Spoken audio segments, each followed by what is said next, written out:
I'll tell you what, let's go ahead and just jump right in here. This year, you guys as a group are celebrating 17 years. Is that right?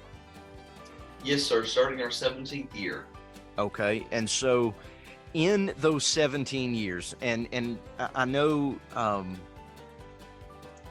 it's been a long 17 from what I understand, just being with Josh for that long, but I'm just trying to be a blessing, Josh. Is there a single again? My bad. Sorry. Is there a single highlight in those 17 years that you think you can put a marker on? Just a single one, maybe for each of you. I know, Gus and Ian. I know that you're not 17 years with these guys, but still, even in your time. Sometimes it feels like 17 years. That 17 years just flew right by for me. Yeah. We've had a lot of great moments, a lot of great places that we could go and to be able to minister. And probably one of my highlights was just a few years ago. We're part of an organization called Kids for School, and Okay. they're based out of Northern Ireland, and we build schools in Tanzania, Africa. And so we were able to spend about 9 days in Tanzania, Africa, and going into the villages, singing at their churches and singing in the villages and spending time with those kids. We played ball with them. We helped feed them. It was just an amazing experience to realize. It made me realize how thankful I need to be for what we have. It was life-changing. You hear a lot of people use that sometimes a little lightly, life-changing, but I will say this, it was life-changing for myself, and I would say for Josh and Tribute Quartet. Yeah, I mean, I'd have to agree. If you were asking one from each of us, there's no question. Dodoma, Tanzania really made really put a mark in my life. And working with kidsforschool.org was just an amazing experience. They provide food and they provide clothing, they provide supplies for the kids, for them to go to these schools, and it's just it's a fabulous thing, and you really don't get the entire thing until you go and you see it firsthand. Right. It really is amazing. You really become thankful for what you have. So all of you as a group were able to go? No, it was just the two of us. That was back in 2018, I believe. 2017. Okay. All right. Excuse me. I got you. The funniest thing about that trip was, I thought, when you go to Africa, that the weather is just so hot. You're going to be miserable. It was in the 80s. It was in the 80s, but in Nashville, Tennessee, it was in the high 90s. Yeah. So it was hotter back at home than it was. We were actually there for their winter. Yes. Yeah. Oh, that was their winter. Okay. All right. Yeah. Crazy. Yeah. Anybody else want to chime in on that? Well, I will say this, for my time with Tribute, one of the most rewarding things that I have experienced in being here has been directly related to what y'all do, because it has been amazing traveling to these different places and singing songs. We work really hard to try and find stuff that moves us, and we feel like if it moves us, it will move the people that we sing to, and traveling to these places and hearing and watching people sing along with us because they're familiar with the material. And then on top of it, to go to the table and have them come up and share stories with us, how these songs have affected their day-to-day existence, and how it's encouraged them. And that's an incredibly humbling thing to have happen, so that was the level that has happened with Tribute is something I've never experienced before. And that's been a real blessing for me and for my house. I go home and I tell my wife and my kids about every one of those because it's a reminder to them Why of you're away. the reason that we're doing what we're doing. Exactly. And so it's a really cool thing. Exactly. Ian, do you have anything? Well, sure. I'm starting my third year with the group, and I think something that's really stood out to me is this past weekend we got to eat at Whataburger twice. What do you say? No, in all seriousness, and not to sound silly, but I told Josh, Gary didn't believe it for the longest time, but I told Josh about 12 years ago now that God had put it in my heart that one day Tribute was going to be my home. Oh, wow. I'm supposed to be here and supposed to be part of this family, and not, at the expense of anyone, just that was going in my heart. And so just the general fact of me getting to be here and be part of this team and be home, that's what's most special to me. Wow. And so then we all say, "Aw." Oh. No, that's really good. That's really good. So I'm gonna kind of follow up on that.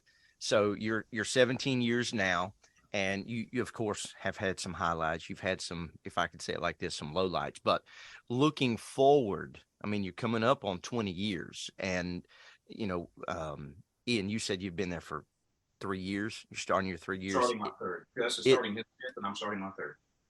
It seems like just maybe 3 months ago that you guys jumped on board. So that's amazing. But what do the next few years look like to you guys as you're approaching 20 years?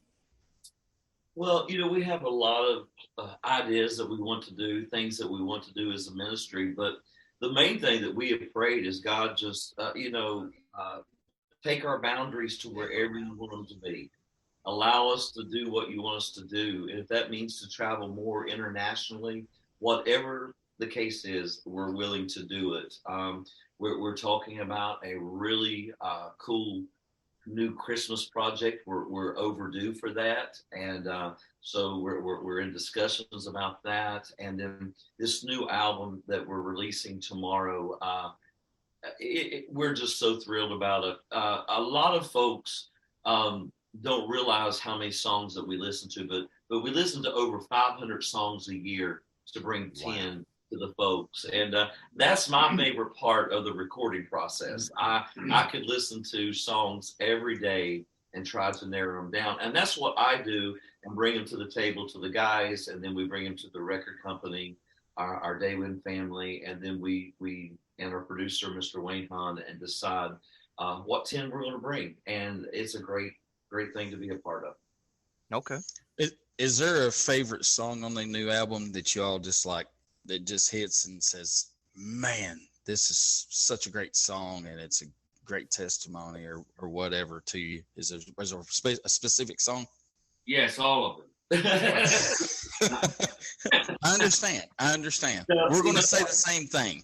Yeah, to be quite honest, I think we all probably have a different song on that project that ministers to us, and I'll let the guys tell what song theirs is. But there was a song written by Mr. Jim Brady, Mr. Rodney Griffin, called "That's Trusting God," and I brought it to the guys. And if there's anything that I've learned over the last few years, going through the COVID period, as the manager of the group, is to I had to have trust. There was times that I thought, oh my goodness, how can we keep going? But you know what? God never failed us. He always provided everyone. No one missed a paycheck. All through those years, nobody missed a paycheck. We were able to move forward. And so when Jim and Rodney sent this song and said, I think this song is for you guys, as soon as I heard it and I played it to the guys, they said, okay, that's for you, Gary. That's your song. And so that's probably my favorite song. Yeah, and it's definitely meant for you. I mean, right from the beginning, every one of us heard it and was like, gosh, if anybody needs to be telling this story, it's Gary stuff. Mm-hmm. For me, it would be one that Gary picked for me, and you kind of hate to say that one of your favorites on the project is one thing, because that taken the wrong way, but you don't mean it that way. But I got to sing a song called Nobody's Too Broken. And it's been really special because we've got to start deliver it in concert. And, you know, as humans, there's something ingrained in us that we measure. We don't even mean to, but we measure what we deserve and what we don't deserve, what we're worthy of, what we're not worthy of. We don't mean to. We don't even realize we're doing it a lot of times. And I think so many people have missed the throne. They've missed the gospel because they thought they didn't deserve it.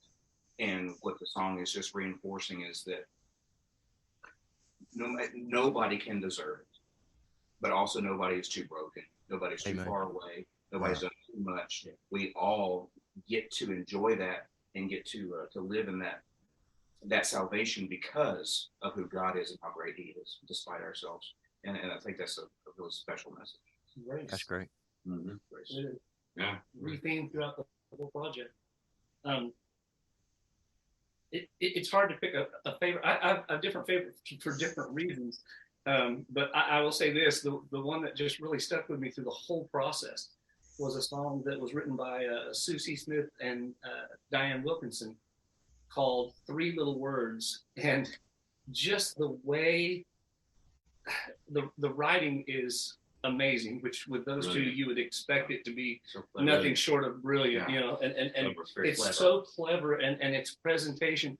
But on top of it, the production talents of Wayne Hahn came into play at that point because he gave us something that challenged us. Yeah. And which is fun for us. You know, we like to be challenged. And so singing the song then became fun, you know, and so it's a great little happy tune. And so that one has really stuck with me. And every time I share it with somebody, whether it's family, friends, whatever, I get a call back the next day and they're going, "Hey, thanks for that. I can't get it." And it's still in my head, you know, so I love that. But it's a great tune.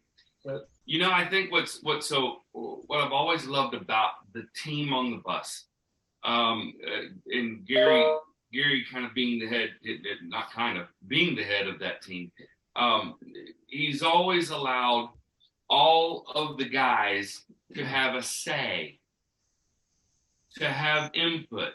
Yeah. You know, there's nothing wrong with other people's different processes. Some groups, one person picks all the songs and that's it. And in other groups, everybody kind of has to say. And we've always had the freedom to allow songs to speak to us and say, "Hey, can we bring them to the table?"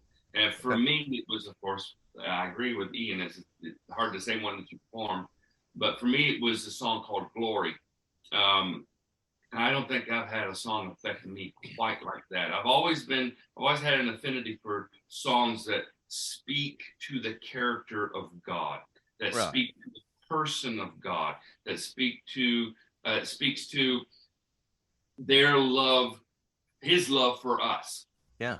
And in return, our thanks and our love to Him. And it's a powerful picture that Ronnie Griffin and Mark Mathis created, and I'm just thrilled to have been able to have a part of that song. Yeah. Okay. So with we're going to reverse that question. You gave us your favorite. Now, is there one that you get on stage and you go, "Oh, we got to sing this song"? It could be just because it's either hard or it's just, all right, it's a song we like, but you know, I don't want to say despise. Well, I figured, but you know, I don't want to say despise, but you know, it's a hard one, and man, I hope we don't mess it up. Anything like that? Yeah, there's several. They're called the high ones. Honestly, the only time we have any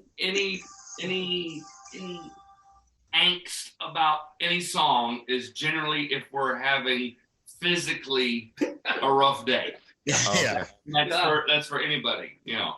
You know, something that we do in choosing songs that I always keep in mind is, do I want to be singing these songs 20 years down the road? Yeah. And Right. that is part of my process of choosing songs. Because even when we're long gone, them songs will be sung by others. Right. And so Right. I think that's important in the song selection. And I think that's the reason why to answer your question, really, if we're physically not feeling well, yes, that's a challenge. But as far as the lyrics and the melody of the songs, we make sure that we choose songs that we would like to sing 20 years down the road. And when we are no longer able to do it, whoever takes the mantle and moves forward, they can still sing the songs because we live with them. Our families will live with them when we're long gone. Yeah, sure. Yeah. Yeah. Well, you guys mentioned Rodney Griffith. You mentioned, goodness, I don't forgot now who all you did mention. Yes. But these are not just run of the mill writers either. These are people that really have a connection with God, and that have a way of kind of letting God speak through them. And so that lends to that process that you're talking about. This is not just some toe tapping song that's gonna, it's gonna pan out in a couple of years, but something that really gets a hold of the heart. Like Josh, you talked about that. Ian, I think it was you that mentioned that gospel. So, that really is at the heart of what you guys are doing, is sharing the gospel. And so we most definitely can't discount that, because though it's old story, one songwriter said it will be the new song one of these days. So, Amen. So true. Hey, let me ask you this. Gary, you mentioned during COVID, and I'll be honest with you, I get tired of even thinking about those few years, but how did you guys survive? I realize by faith, by trusting God. Some guys, they started in real estate, some started construction, some did this, some did that. And I can't fault them for it, but did you guys have to revert to some other things? We did not. We did not. We actually was able to, when we were down for COVID, that was when we recorded our quartet series project. Mm-hmm. And we took time to focus on the ministry things that we could get done while we weren't traveling. God saw fit for the money to come in, and my little back history of me. I used to be assistant corporate controller for a company, so I'm always planning ahead. So I planned ahead for a time like that, not knowing what was happening. So just trying to make great business decisions in the previous years helped us with God's help, and the folks would send in donations. They were so kind to us, and we just got through it. It really was utterly the grace of God. Yes. Yeah. Wow. Well, I went to Walmart and got one of those plastic loons and sold pot holders. oh goodness. Nice. My 12-year-old daughter tried that as y'all well. Have prayer requests on the radio. Will y'all pray for me? Yes, please. Please bring it on. So there's a question that, I'm going to go out of the box. And Josh, people have asked you, I've watched interview after interview of people asking you, where do you get this accent from? Okay. And so I know the answer to that question. It's not an accent. You just try to enunciate. And I wish I had thought about this before I started asking it. But there is a song that you sing, and this is a few albums ago. Good News from Jerusalem. No, not that one. Hold Please. I tell you what, I remember Hold Please. I tell you what, while I'm thinking about this, let's ask another question. Influences, especially Josh, piano influences. Oh, well, I mean, I'd be remiss if I didn't say, Anthony Berger, Roger Bennett, Jeff Stice, Stan Whitmire, Tim Parton, Tracy Phillips. There's a barrage of them. Dino Katsanakis. It's in the gospel world. Now, I was a classical student. I've helped you single note stuff. Incredible. I do too. It's awesome. It's great. I mean, before you left the gospel That's world. true. He helped. Let's put it that way. Gary, I'm praying right now. In the secular world, oh man, the list is on and on. Victor Borga, Dave Brubeck, Ellis Marsalis, Oscar Peterson, Art Tatum, and Harry Connick Jr. Yeah, was a big one. All of the list is massive. It doesn't stop. You know, as an artist, you listen and you become fans of new artists all the time, and they constantly influencing every decision that you're making musically. So Yeah. What age group did you start, or what age did you start playing the piano, Josh? 5. 5. Wow. Yeah. And I distinctly remember the split second of decision making when my parents asked me, because they were going to pay for lessons, when they said, "Is this something you really want to do?" And I remember a split second debate, and then saying, "Yeah." And we went with it. Yeah. Yeah. It's a good decision. It's good because you're one of my favorite piano players. Besides, now I got to say my wife is my favorite because I live with her, and so happy wife, happy life, that whole situation. So And let me add to this. Thank you all for what you Yes. do. Yeah, Not only for Tribute Quartet, but for gospel music Yes. community, our family. We're all one big family, Yes, and sir. we could not do what we do without your support, and it True. means a lot. It does. Yes, sir. And we don't do that. No, not at all. we appreciate that. Yeah. Because I'm going to tell you, well, and what was it, Jamie? 2017, Gary, we interviewed you at National Quartet Convention. And it wasn't, I think it wasn't long. I think it wasn't before the interview, Jamie, or after. They were actually singing a song. And and I didn't know it at the time who it was singing because I just couldn't hear it. So we went in and looked, and y'all were singing. But before we walked in, I said, "Who is that guy singing, man? He sounds like Frank Sinatra." And it's Josh singing a song, and I went, "Holy cow!" So, but you guys have stuck in our minds and in our memories, because we started Southern Gospel Point of View. What, Jamie?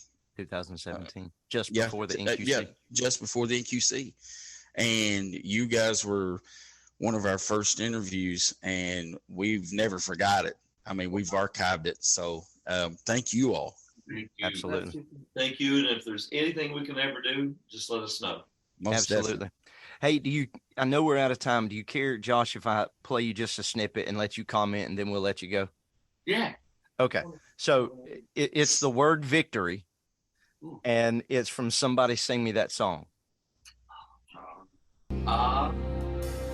Somebody sing me that song about victory. Yeah. Yeah. I didn't want to close it off. If you close off the vowel, victory, if you do that, you lose your pitch. And Okay. I'm in part of my range there. So I have to be sure I keep the right amount of room and not close off so much because victory Yeah. is going to be flat. Okay. So Song about victory. Yeah. see, and Libby Stuffle does that on the same word on a different song that the Perrys sing. And I'm like, what is the deal? And Yeah. so as I'm singing along with you, I'm victorious. Here's a good way to look at it. Would you rather me be off pitch or on? No, you did it wonderfully. It sounds beautiful. Yeah. At least His At least- question was, does that guy know how to spell and sound out words? At least now I know the method behind the madness, so it makes a whole lot more sense. Vowel modification. Okay. Hey, guys, thank you so much. I appreciate your time. Hope you Thank have a you. great day, and we appreciate it. Love you guys. Keep it up. You too. God bless. Bye-bye. God God bless bless. you guys.